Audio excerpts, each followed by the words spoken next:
Hi, my name is Chris Wroblewski, and welcome back to another episode of The Edge. Cheating on the test has been happening through different schools. My theory that teachers and students have different opinion of cheating, and I wanted to know why that is.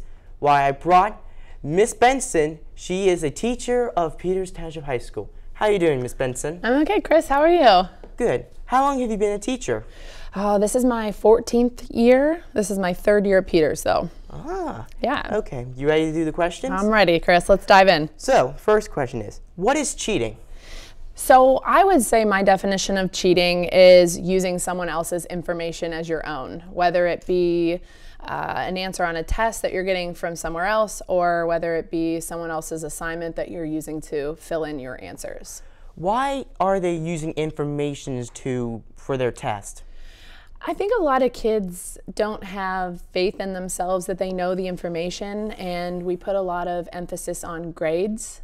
And so instead of really focusing on knowing the information, students are more focused on, am I going to get that A? So it's kind of more of covering their bases to make sure that they get that grade instead of really get the information.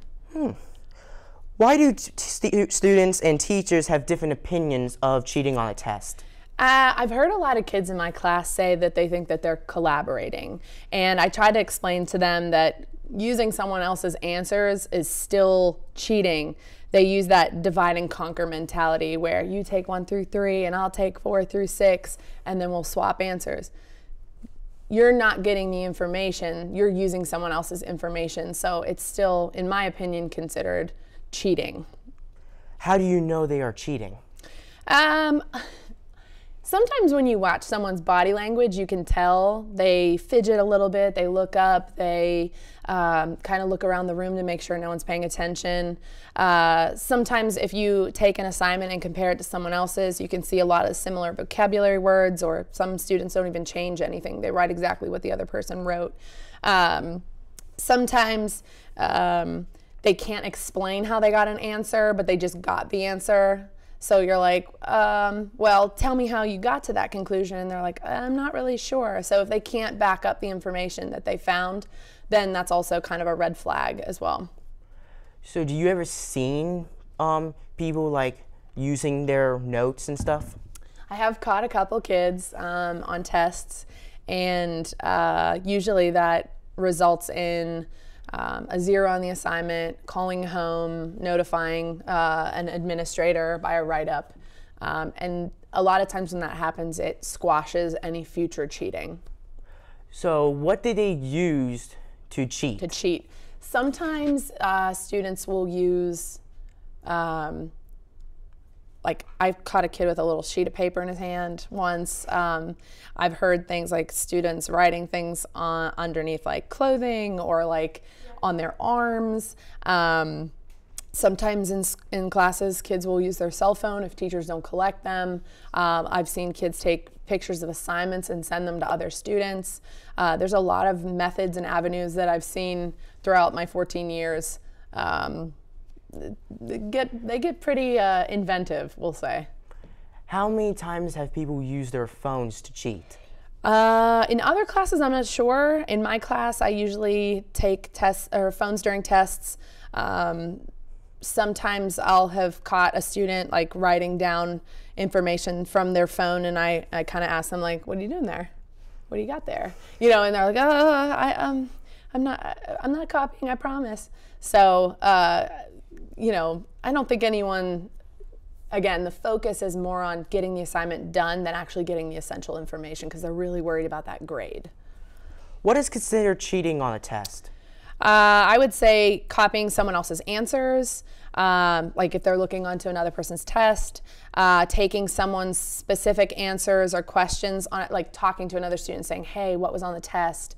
Or someone will say like, these answers are definitely on the test, or this is, you know, numbers 4, 5, and 6, these are the answers to 4, 5, and 6. So I think, you know, if a student asks like, hey, what was the test about? You say, oh, the test was really hard.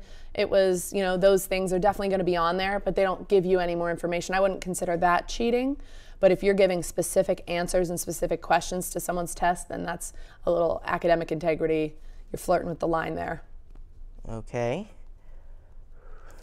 What are the punishments for cheating? You know, I talked about earlier calling home, students getting a 0 on the assignment, letting an administrator know. Those are like 3 big ones I think a student would get in trouble for. Okay. Number 5. Why do students get punished for cheating on tests? I think that it's the whole dishonesty factor. You know, it takes away from other students who are really trying hard, and it kind of devalues their work and the hard work that they're putting in. I think more than anything, it's a life lesson for people that, you know, cheating is not a valued trait, right? Being honest, I would rather someone be honest with me than to lie, cheat, or do otherwise. Okay. We'll be taking a break for this. See you later on The Edge.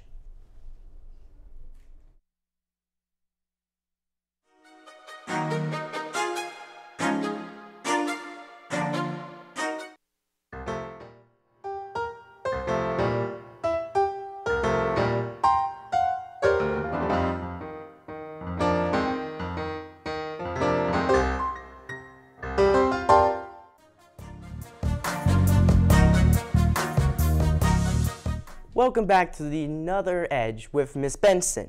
So Miss Benson, do you think the honor code helped to keep people from cheating? Well, I know the honor code was brought in about 2 years ago, and I think for some kids it kind of puts a little bit of fear in the back of their mind. You know, if they get caught, there are punishments that are outlined in the honor code. I still think cheating probably does happen, but I think now that they know that there are specific punishments that go along with what they're doing, it might kind of deter people from doing that. Does it still work? The honor code? Yeah. Yeah, I think. I mean, I caught a couple kids cheating on something, and you know, I brought it to their teacher and I said, I'll let you deal with this however you please. And I think the students were a little scared that they were going to get in trouble, and hopefully that kept them from doing it again. How much do you feel of people cheating? How much do I feel like it happens? Probably more than we know. More than I'd ever know. How do cheating affect other students?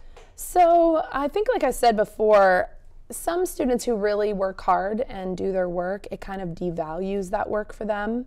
And some students may think, why am I bothering to do the work if other students are not choosing to, and they're just getting the answers and getting the same grade that I am? I think that might have an effect on some students. Some students might be angered by it, and you know, I've had people point out to me that other students have cheated on things because it makes them feel like their work is worth less. Is it like spreading throughout the school? I don't know. I mean, I think that's ingrained in you as a person, and that's a value that's taught by your parents, that you know, you don't cheat, because that's a value that you carry through with you, is being honest and not cheating. Okay.